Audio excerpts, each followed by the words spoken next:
Hey guys, Jeff here. Just wanted to give a quick demo of the current status of the app I've been working on, which works on, all platforms except for iPhone because of legal issues. Anyway, so I have the setup here. This is the Unity. These aren't the beta models. This is alpha run. We've got an HM10 Bluetooth module here. The inertian wireless receiver and remote, and then this is the power button. Turn it on and off. You can see that works. These are just some really crappy skateboard trucks I have plugged in here, but they should get the job done. Okay, now we'll get into the app. Okay, so let's see. Can you see this? Yeah. Cool. So yeah, there's the app. Okay, so first thing we want to do is connect to it. So we want to scan. When you look here, this is my module, so we just hit connect. And there we go. We're connected. Can you see the status bar at the bottom? Okay, whatever.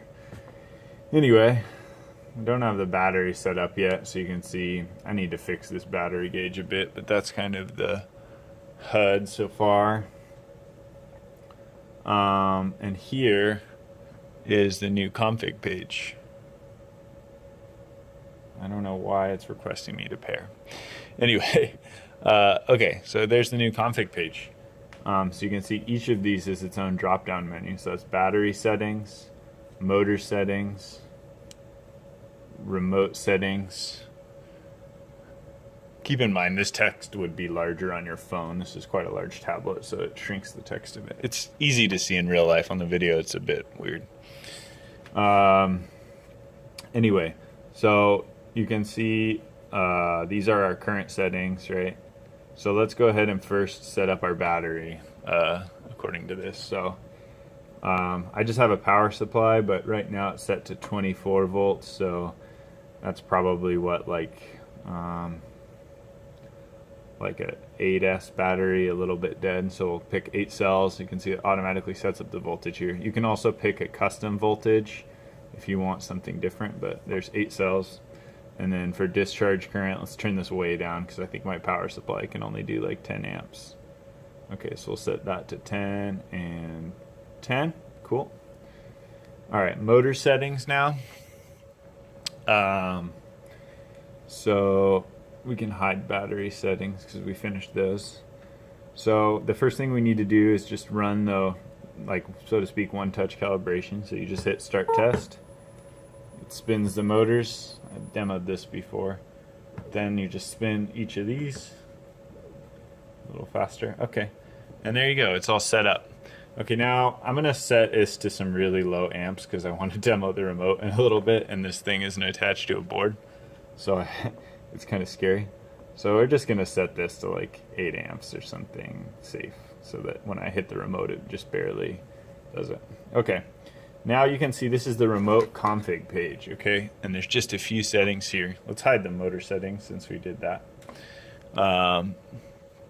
And you can see right now the remote gauge is there, so when I move this, it's updating live. So say, like, maybe your remote wasn't messed up, you need to hit the refresh button to make sure it's going to the maximum and the minimum. Okay, and then you just work the full throttle to get the range. I think this is very similar to how the Vestel worked before. Okay, and then here it's just really simple. There's just 3 drop-down menus. So you can either have disabled, forward, reverse, or forward brake, and these are all current control. If someone wants different settings to be included in this menu, just let me know. But I kind of feel like these are most of what people use. So let's do a forward and a brake. And then you can see we have the baud rate. I'm going to leave that at 9600 because that's what my Bluetooth module is working at. And then here, all you have to, oh, whoops. Of course I did that. Here, all you have to do is set whether you want it to be the master, slave, or disabled for CAN forwarding. And it will just set up all the settings in the background for you. I'm not going to demo that in this video though because I'm lazy. and I don't feel like plugging in a second one. I need to test to make sure it works, but I'm fairly certain it does.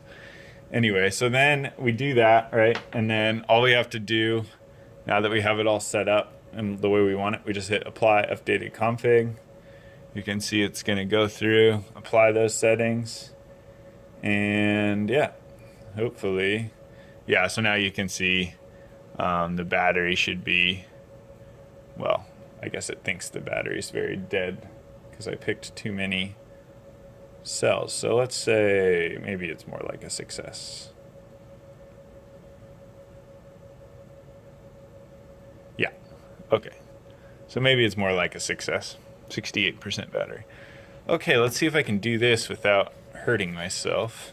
Maybe I'll prop this up on something. Coffee cup is always good. Ooh, that's slippery. No, that's no good. Maybe this thing.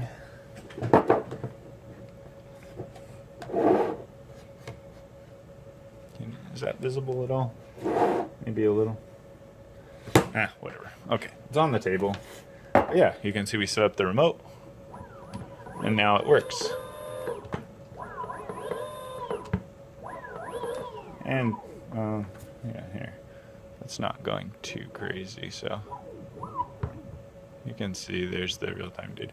So I still have to make the settings menu for doing the drivetrain configuration in terms of wheels, diameter and everything, and some other settings. But yeah, overall, it's pretty good. I can show you here, like, see, so just to, you know, whatever, prove that this is working if you don't want to believe me. There, it's going, right? And then you can,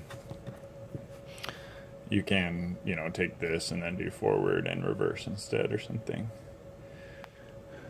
Okay, so there we go. It applies that thing.